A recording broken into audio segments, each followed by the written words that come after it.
Hey guys, it's Kevin again, and this is gonna be my review for the new Netflix miniseries, what's supposed to be a miniseries, the entire season of Wet Hot American Summer, first day of camp. Now, I'm just gonna call this a miniseries because they're saying it is. They did say they will make a second season if people want them to, which I'd be fine with, but for right now it's a miniseries, so I was looking forward to this for the most part. I definitely was looking forward to it, but after watching the movie, then I was definitely looking forward to it. I'd say I wasn't really looking forward to it as much until I watched the movie, because I didn't know how the movie was going to be. And the movie was just, you guys know I really like the movie. However, you know what my main problem is. You know my main problem with the movie is that I didn't feel that they had, enough, that there were some characters that were kind of underdeveloped, and I would have wanted to see more of them in the TV show, find a little more about them, get some more story with them, because I really like their characters, and I was hoping that this would do that, and I was also hoping that it would be a really good prequel, and that I would really enjoy it. And overall, what did I think of Wet Hot? I actually just finished it. I know, it's pretty crazy that I finished it, when there's, when it premiered yesterday, and I finished it already. It's pretty crazy. But what did I think of Wet Hot American Summer, first day of camp overall? I honestly prefer this. I really do. I think this was 10 times better than the original movie. There's so much I loved about it, and I just thought it was phenomenal, honestly. I thought it was pretty fantastic what they did with it.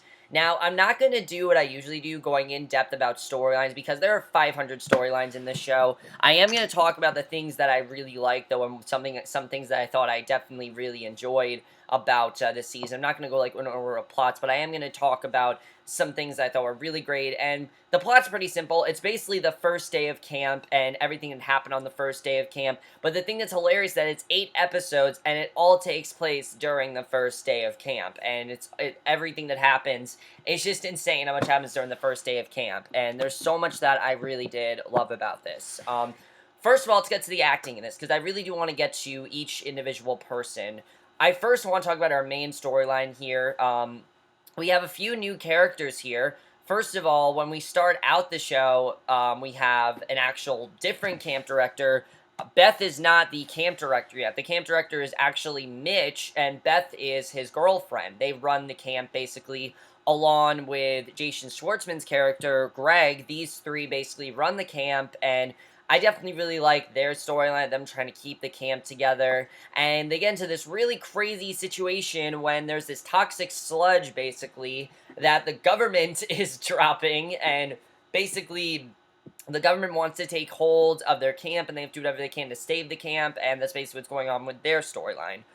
And I thought it was definitely very funny. The three of them, I thought, worked very well together, and what ended up happening, I definitely really loved, and I guess we're just gonna get into what ends up happening. But I thought that storyline was definitely really funny to begin with, but at the same time, we realized that the military is basically, they're sending out something, and basically they realize that this toxic sludge is a lot bigger than they think. It's not just some toxic sludge company that Mitch talked into to, tear down the camp or whatever. It's actually the government that's doing it. The government, for whatever reason, wants to take hold of camp. You don't know why, and they send out this thing called the Falcon, and we don't know what the Falcon is, what exactly is going on with that.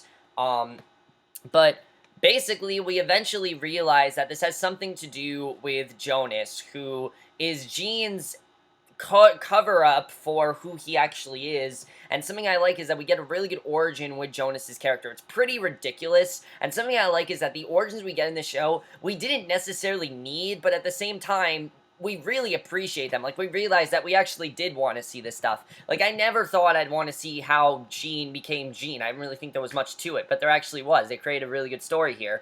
Gene was actually Jonas, and he was getting married to Molly Shannon's character, Gail. They were planning on getting married, but Jonas is actually ex-military, as we know. He actually is ex-military, and through a conversation that Beth and Greg have, Gail can tell something's going on with Jonas, and we basically find out that there were two military pilots, basically, when Jonas was in the military. Jonas died, and Gene lived, and ever since then, Jonas has basically been living as Gene has basically been living as Jonas, and she basically realizes that Jonas is dead and that Jean is the actual person she's marrying. And at the last minute, she decides she doesn't want to marry him. It's really funny stuff, I have to say. I mean, Molly Shannon, never one of my favorite characters from the movie. I really love what they did with her here. It was really funny, I have to say. But eventually, Mitch does end up falling into the toxic sludge and dying. And the other really funny thing about this is, remember that can of vegetables that Jean talks to? Well, that's because that can of vegetables is none other than Mitch. And that is hilarious because I always thought that Jean was just that tired of working there. That's why he talked to a can of vegetables. But no, they actually give you a logical reason for why he talked to a can of vegetables. And it's as hilarious as you can imagine. I mean, it's really funny stuff. And Jean turning into, Jonas turning into Jean's eventual personality with the bandana and things like that. It's as amazing as you can imagine. It's a hilarious origin story. And again, it's not necessarily something that you think you want, but they actually did a really good job with doing that. I definitely really loved it. And eventually you realize that the Falcon is basically after the entire camp played by John Hamm. He is such a badass in this show, I have to say. Honestly, he is a complete badass. I mean, he has this incredible scene in the third episode. It's pretty hilarious, but it's also so badass. It's basically, there are a bunch of customers in this convenience store. They're acting really annoying, and they're being teenager delinquents. They're, like, destroying stuff. Falcon comes in, kicks them, like, he just, like, kicks all of them down, and then he takes this match, lights up the entire convenience store, and the entire convenience store just goes kaboom. It is an amazing, or it is as amazing an introduction you can think. It's probably one of my favorite introductions on TV this year. I mean, that is fucking badass. John Hamm, anything he does, he just kills it in it. I mean, he was incredible in Unbreakable Kimmy Schmidt, and in this, he's a fucking, like, assassin. It's awesome. He did such a great job, and John Hamm was just so badass. I really loved his role in the show. But basically, obviously, Greg and Beth want to do something about this. They actually start to get really close, which Beth knows is not good because she knows that she's going to cheat on the can of vegetables, which is Mitch, which I think is pretty hilarious. But they actually do get into a relationship. They end up having sex, basically, and they hire this lawyer, played by Michael Cera, who doesn't really know if he wants to be involved with this case, but does end up helping them out with Zenstar, which basically is the government that's after them. And it seems like everything's okay until the assassin comes in and kills kills Michael Cera's character, and then also kills Greg. And basically, Beth is now all on her own. That's basically what's going on there. But the other story, so basically that's what's going on there, and I'll get to what ends up happening in the season finale. But the other big storyline in the season has to do with this place called Camp Tiger Claw. Now, Camp Tiger Claw is something that I wish we were introduced to in the movie. I really do, because it could have been a lot funnier. But we're not, unfortunately. And what they do at Camp Tiger Claw is just hilarious. Camp Tiger Claw is this other camp on the other side of the lake. It's a rich camp where they're very dressy, they're rich, and basically Katie, yes, Katie from the movie, originally was dating Josh Charles' character. His name is, he's a new character, and his name is Blake, who I really love his character. Josh Charles just killed it the entire show, and basically he plans on having Katie go to this summer formal with him at the camp, and he doesn't understand why she goes. But eventually, as we know, Katie eventually has to end up with Andy. And Andy, first, she wants nothing to do with Andy. This is back when she wants nothing to do with Andy. She's, in love with Josh Charles' character. That's who she loves, and that's who she wants to be with. She wants to be with Blake. Blake is as snobby as you can imagine. Some of the funniest scenes in the show, by far, are Blake and these two other guys just spying on Katie throughout the season. It is hilarious to watch, and they did a really great job, to say. They really were killing it the whole season. But eventually, Katie and Andy get caught up in a romance because they end up participating in, and we'll get to that when we get to another storyline. But basically, I really like what they did with Katie and Andy in the show as well. Andy's trying to make a pass to her, and it's not working out with Katie. Really funny stuff. I definitely really enjoyed that. But seeing the rivalry between Camp Tiger Claw and Camp Firewood was definitely something I really enjoyed. But they give some other characters backstories as well. My favorite by far has to be what they do with Elizabeth Banks in the show, which, holy shit, I didn't even think I wanted this, but it made her character so much more interesting, and I loved it. Because as we know, Lindsay was like the most flirty out of everyone. She was very slutty. There was something definitely that she was hiding, and we didn't know much about her. But now that Elizabeth Banks is a big star, because again, these people when they did Wet Hot American Summer, they weren't huge stars yet. Like Amy Poehler, Bradley Cooper, Elizabeth Banks weren't the huge stars they were today yet. And now that they are, I like that they gave them a lot more to do. With Elizabeth Banks especially gets more to do as Lindsay, who we find out is actually a journalist who works for this newspaper basically.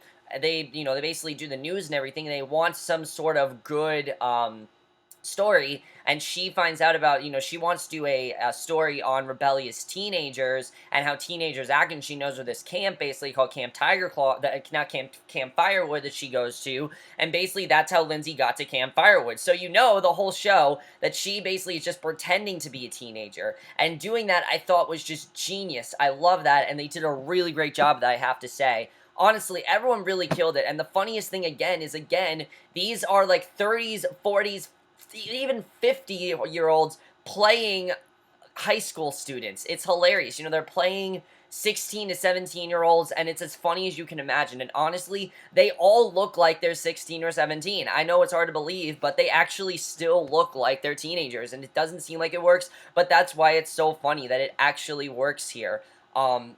They do another great, really good backstory with David Hyde Pierce's character Henry, how he gets to Camp Firewood. I keep saying Camp Tiger Claw, I don't know why, but he gets to Camp Firewood. He basically was a professor who wasn't doing very well, and he basically just gave up and got to Camp Firewood, and basically is living there, and he's living like in this apartment next to there, and that he and Beth are eventually going to rekindle, but what they do with him I thought was really funny, and I definitely really love that. Another great storyline going on this season has to do with the character of Coop, who, as we know, Coop in the movie constantly pursued Katie and wanted to be with Katie, do whatever he could to be with her. But in this, he's not even concerned about that because he has another girlfriend, Donna, played by the extremely attractive Lake Bell. I mean, I know she's 30-something, but in this show, hot as hell. Oh my god, so hot, honestly. Lake Bell, just like, really nice to look at, I have to say. Basically, Donna, you can tell right away that Donna is not really into Coop. She talks to him, but she doesn't act like a girlfriend. She's very shady. She's constantly flirting with other people. There's an episode where she gives him gifts, and she gives gifts to everyone else. It's just, they're both in very different paths, and I like their storyline. It actually was they actually brought some really good heart to this, because you can see that Coop really wants to be with her, but it's just not working out. And Coop also is basically the head counselor for the guys, basically, for all the boys, and they do a lot more with the campers as well, which I will get into, but I think definitely that storyline was very interesting, and I really like where that went. Eventually, Donna starts to get close with this other guy, and that things aren't going to work out between her and Coop, because eventually they do end up breaking up, and you saw it coming. Honestly, you saw it coming when they broke up. I definitely saw Coop breaking up with her. I knew he wasn't really going to stay with Donna. There was just no way. But I really liked their relationship overall. I thought it was definitely really good, and I really liked that storyline, I have to say. Definitely, that was one of my favorite storylines by far. So basically that's what ends up happening with that storyline. Another really good thing they do is remember how I said they didn't have a lot with Susie and Ben? Well, this makes up for that perfectly, because they give Susie and Ben so much more to do this season, and I was so happy with that, because I love what they do with their characters this season. It is hilarious. Basically, Susie is not the confident, obsessed with theater like she is in the movie. We realize how she actually became that way. Basically, they're producing this musical called Electro City, and they're doing it for a day. It's as ridiculous as you can imagine. But basically, they end up hiring an actual like famous Broadway producer, played by John Slattery, Claude Dumais, Claude Dumais, by far, one of the funniest characters they added to this thing. He was so funny, because he is the epitome of tough Broadway directors. I mean, this is a camp show, and he treats it like a Broadway show. It's hilarious. I mean, one of the funniest scenes is him just going through auditions and not saying yes to anyone. It's hilarious, and You can see though that he really has this attraction to Susie, and not just like as a camper, but as an actual love interest. And it's as ridiculous as you can imagine, and it's really funny because again, Amy Poehler is playing a character that she's actually like 30, I believe, in her life, and she's playing a character that's supposed to be 16, and it really works very well. But something else I like is that Ben is not yet aware that he's gay yet. In fact, he's covering it up with Susie, who basically is his beard, and she doesn't even realize that he's gay. She just knows there's something weird going on between them. And again, like I said, you really need to watch the movie to understand why all of this is funny. Really, it's not that funny unless you watch the movie first. Then you'll realize why. Because Susie can tell there's something going on between her and Ben, and he doesn't want to kiss her. He doesn't want to treat her like an actual girlfriend. It's very weird stuff. You can tell, and I think it definitely was very funny when we had that going on with Susie and Ben. And the way that Ben and McKinley get together is pretty hilarious because Ben basically has to step in and do this Zoot Suit song with McKinley. And right from the moment they do this, they fall in love with each other. It's really funny stuff. And just seeing that origin story, again, not really something I envisioned, not really something I thought of, oh, how did Ben and McKinley get together? But again, it's something that I thought was really funny, and I thought they did a really great job with that. And by far, one of the best plots was the musical plot, because eventually this is basically what gets Katie and Andy together, because the two stars end up replacing them for no reason. It's pretty hilarious. They just replace them for whatever reason.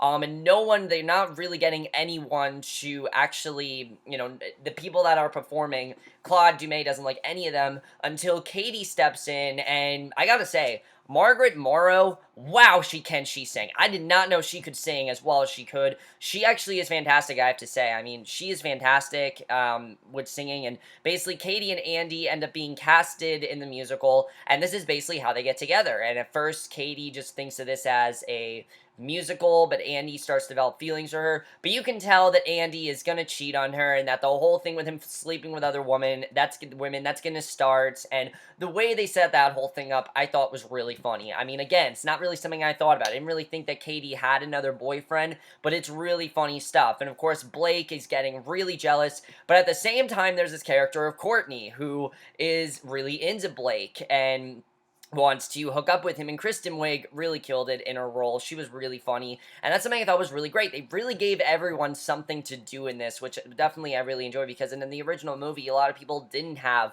something to do, and in this, pretty much everyone had something to do, which I was definitely very, very happy about. That pretty much everyone had something to do. They even give the campers more to do in this season, which was really funny. Remember the character of Abby? Yeah, there's this hilarious storyline with her where basically she's a little girl throughout the first few episodes, but then she gets her period and basically she turns into the flirty, slutty Abby that we all know, and it's really hilarious to watch.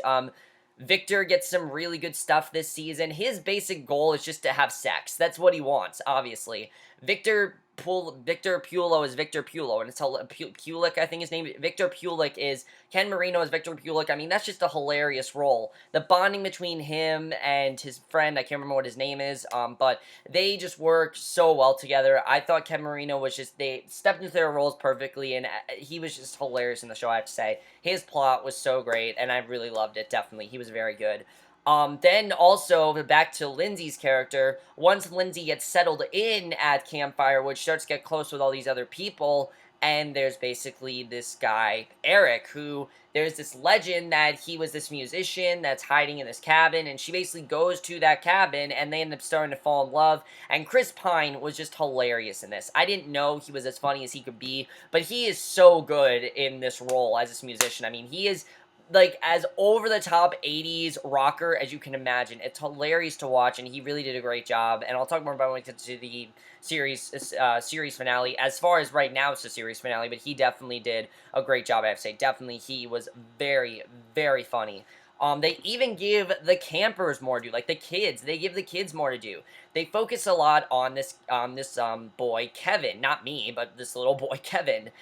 He is pretty much the nerdy one. He's very nerdy. These guys are constantly bullying him, and he has a crush on this girl, Amy, who the moment he sees her, he thinks they're gonna fall in love. He thinks she's really gonna like him, and she's always staring at him. It seems like they like each other, But the thing is that the bullies pursue her and want to be with her, and they kind of make this sword of secrecy that they can be together. But then eventually you find out while they're playing 7 Minutes in Heaven that Amy doesn't actually like Kevin. I thought that was actually kind of a good twist. I like that they didn't get together because it would have been kind of cliched if they didn't. I like that Amy said, "Look, I don't like you, and I like you as a friend, but I don't like you in that way." And Kevin confesses that he likes her, but she tells him that she doesn't like him. And I thought that was interesting that we saw that. I enjoyed that storyline overall. It was pretty cute stuff, I have to say. Honestly, Kevin got some really good heartfelt stuff. I mean, because what they did with him, you really get a lot of time for Coop and Kevin to bond, which I thought was really great. I mean,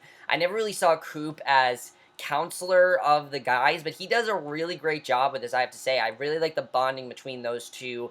And again, Coop looked like he was 30 something, like 16. He didn't look like he was 50 something like Michael Showalter actually is. And he actually also plays Ronald Reagan, which was really funny.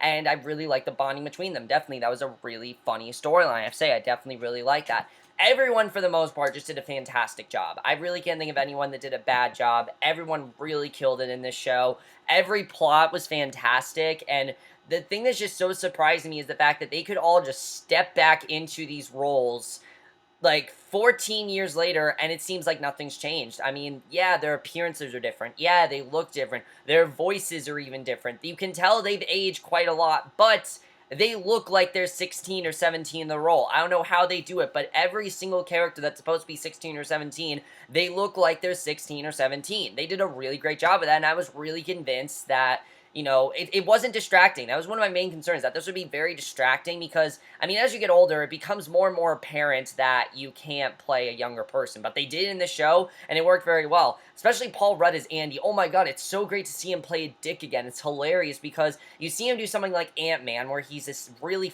fun, nice guy, and then you see him in this, and he's like a complete dick, and it's hilarious to watch. The introduction of Andy, one of my favorite scenes by far is the first scene of the first episode where we see all the campers just sitting there and like, oh, well now you're all 16, 17 years old. The way they introduce all the characters in that scene is just great. You see that they're not the same characters that we knew from the movie, but honestly, it connects very well, and I thought they did a really great job of that, and that was definitely something that was very funny. That's something I have to say right off the bat. The screenplay was just non-stop laughs. I mean, again, a lot of it was just referencing what's going to eventually happen in the TV show. There are so many references to the movie, and it's just so funny, I have to say. I mean, there's a reference where, when you find out that Susie and Ben are together, it's as funny as you can imagine. When you find out that, Gene is actually, Gene is actually, now I can't remember his name,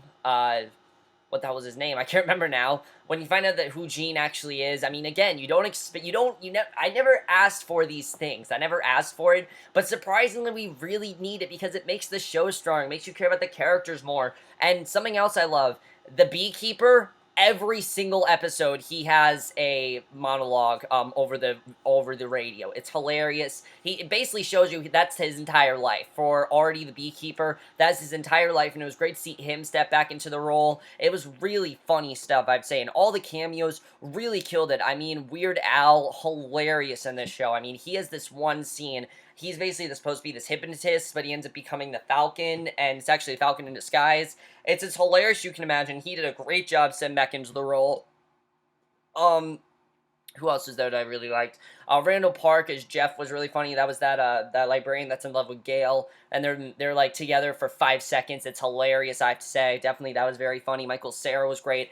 Everyone was fantastic in the show. All the cameos, surprisingly, again, you didn't think you really needed these characters, but they just made the show stronger, in my opinion. They made everything stronger. And something that I think is great is that every episode was written by Michael Showalter, who of course plays Coop, but also is the director of this show. They had the same showrunners back, so they knew how to make this better, and they really did a great job with that, because it really shows that, yeah, when you go to camp, you're very different on the first day than you are on the last day, and this really does show that very well. I mean, some people aren't as confident about themselves, some people are very different, and that's something I thought was definitely really interesting, that I thought was definitely very funny, and I definitely really enjoyed that as well.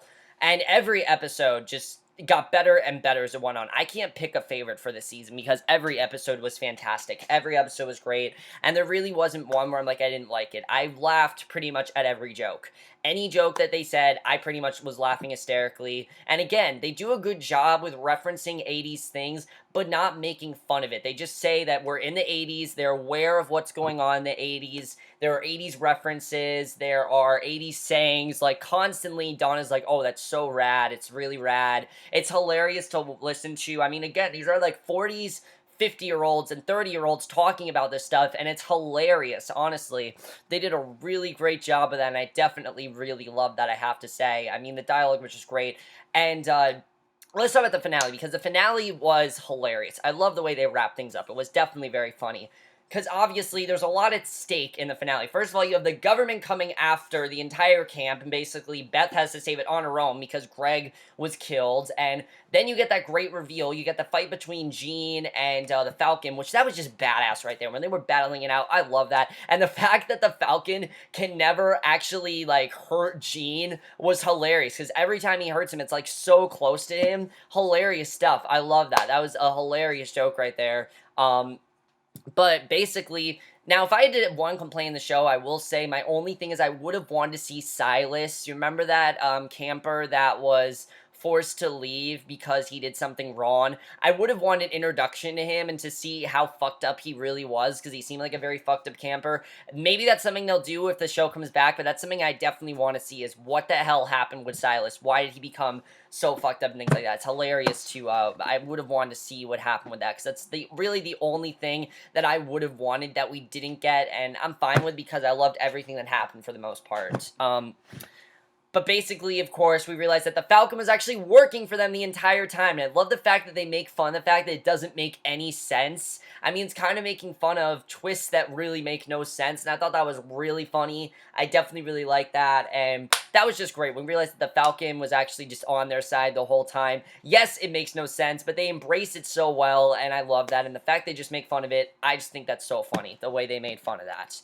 And of course, Camp Tiger Claw is coming after Camp Firewood, but Eric ends up stopping them. He realizes he has to do something, and Eric to the rescue. I never thought that Eric would be the one to save the day, but the fact that we realize that he is the one that made the song Higher and Higher, I mean, everyone remembers the training montage of Higher and Higher. The fact that they actually referenced it, that was hilarious, because Higher and Higher is one of the funniest scenes in the movie by far. But the fact that he actually started playing that and they referenced it and they made it seem like he made the song, that was just genius. I mean, that was great. I love the way they did that. And then when he ends up getting shot by the government, he basically dies. Supposedly he dies.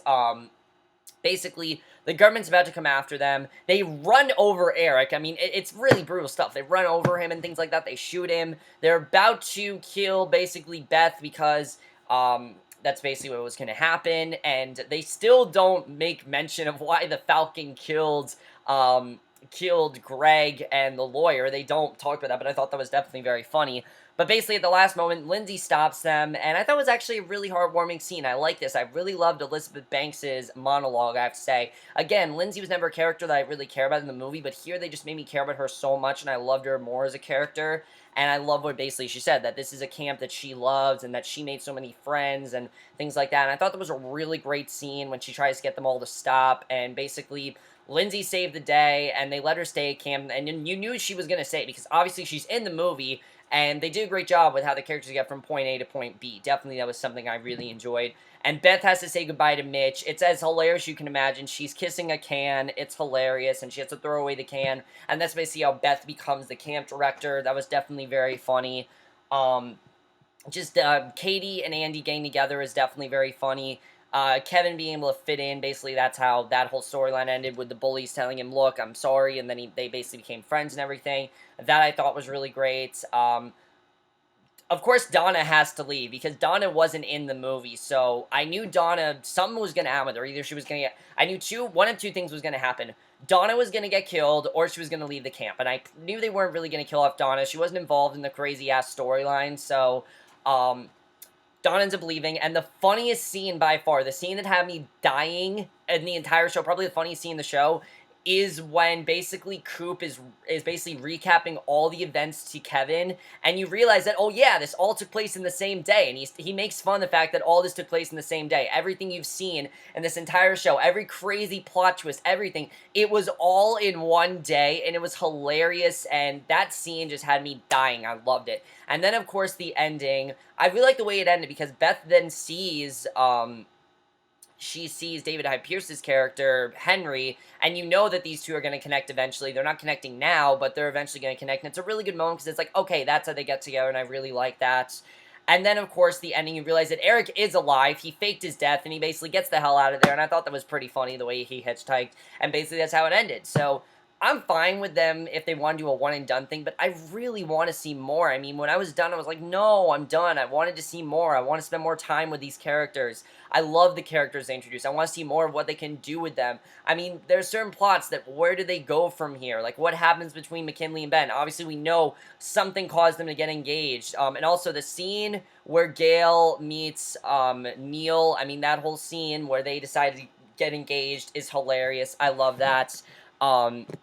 Andy and Katie, of course, we know what's going to happen. But honestly, I would like to see a second season. I'd like to see what they do with this. They did a great job with this. They made me love the show so much more. It's not that I didn't like it before. It's just I love it more so much now. And I'm happy that they did that. But overall, guys, I thought this was a fantastic miniseries. Honestly, I think it's one of the best things that Netflix has done. I know I keep saying that, but honestly, this is a great summer for Netflix. One of my favorite shows of summer by far. Definitely going to be on my top 10 shows of the summer, which that is coming very soon, guys. That's going to be like the end of this month is when I'm going to make my top 10 shows of the summer. But every episode was great. The directing was great. The writing was great. The music was great. I mean, the costumes, it is phenomenal how they were able to get all these characters and make them look 15, 16, 17. It's incredible how they did that.